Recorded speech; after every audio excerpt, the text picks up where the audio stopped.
এর আগেও আমরা করোনার সাথে মোকাবিলা করেছি এবং এটা জাস্ট আমি কিছুক্ষণ আগে দেখলাম যে রাজ্যে এরকম আরেকটা ভাইরাস আসতে চলেছে।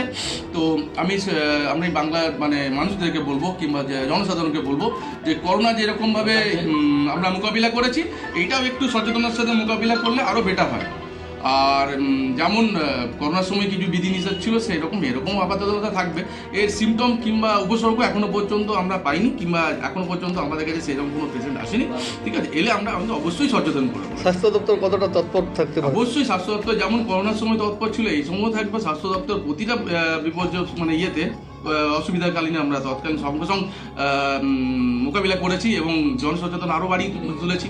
আশা করে রাখবো যে আপনাদের জনসাধারণ আমাদের সাথে থাকবে। আমরা তো প্রচণ্ডভাবে আতঙ্কিত এবং শঙ্কিত, কারণ মহামারী করোনার আমরা ভয়াল রূপ আমরা দেখেছি। আমি ওই রোগে নিজে ভুক্তভোগী। আমি 18 দিন হসপিটালে ছিলাম।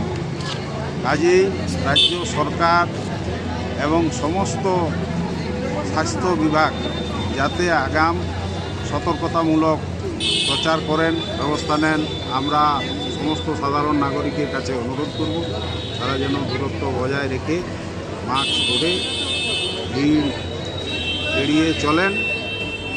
আমরা প্রচণ্ড এটাতে ভীত, সন্ত্রস্ত, আতঙ্কিত। আমাদের দেশের পক্ষে অতটা কিছু মারাত্মক নয়, কারণ আমাদের যারা মেডিকেল ইয়েতে আছেন তারা বলছেন যে না, সেটা ভয়ের কিছু নয়, সাধারণ জ্বর কাশি এইসব হবে, মারাত্মক কিছু নয়। সেটাকে সোশ্যাল মিডিয়াতে এমনভাবে দেখানো হচ্ছে যে এটা বিরাট একটা কিছু ব্যাপার, প্রচণ্ড লোক মারা যাবে আগের বারের মতোই।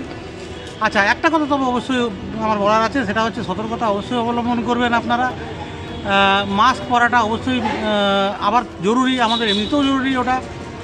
আচ্ছা, যদি কোনো রকম সিমটম দেখা দেয় কোভিডের মতো, তাহলে সেগুলো অবশ্যই শীঘ্রই ওটা দেখিয়ে নিয়ে তার ব্যবস্থা করা, এগুলো করা উচিত।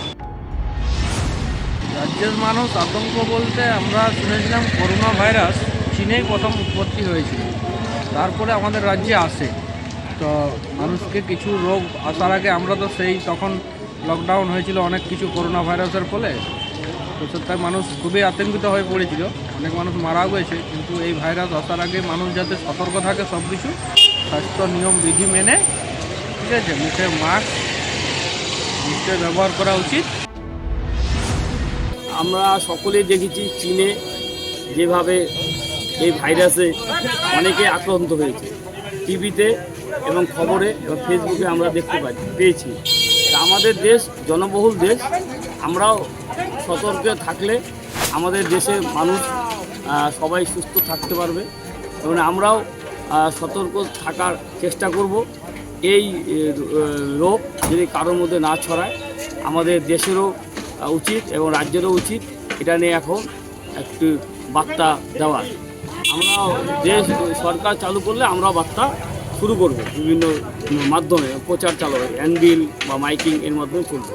সতর্ক থাকলে আমরা সবাই সুস্থভাবে বাঁচতে পারব।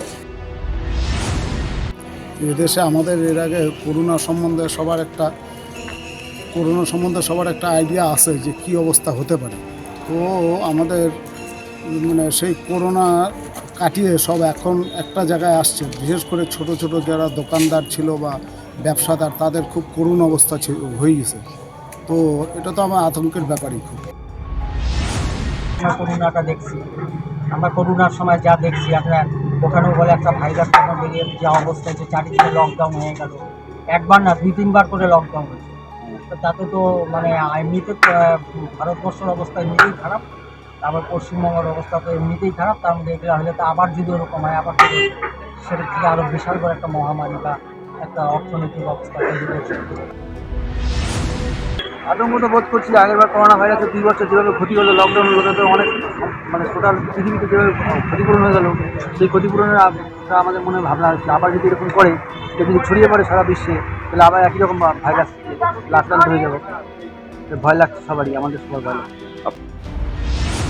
গত বছর যে করোনার আবহে যে পরিস্থিতি ছিল, এই পরিস্থিতি যদি পুনরায় উপস্থিত হয়, তাহলে সত্যি আমরা এখনো অবধি করোনার সেই পর্যায়ের থেকে, লকডাউন মুক্তমুখের থেকে এখনো অবধি রিকভারি করতে নিজেদেরকে পারিনি। আবার যদি HMPV যদি আসে, তো সত্যি সেটা আমাদের পক্ষে ক্ষতিকারকই হবে এবং আশা করব গভর্নমেন্টের তরফ থেকে যথেষ্ট ব্যবস্থা নেবে। আতঙ্ক তো দেখো আছেই, কেন কি এর আগেও এরকম আমরা জানি কোভিড যখন এসেছিল ছোট বড় মাঝারি সব ব্যবসায়ী ক্ষতি হয়েছে। আতঙ্ক তো সবার মধ্যেই আছে, আবার যদি এটা ছড়িয়ে পড়ে ক্ষতিটা অনেকটাই।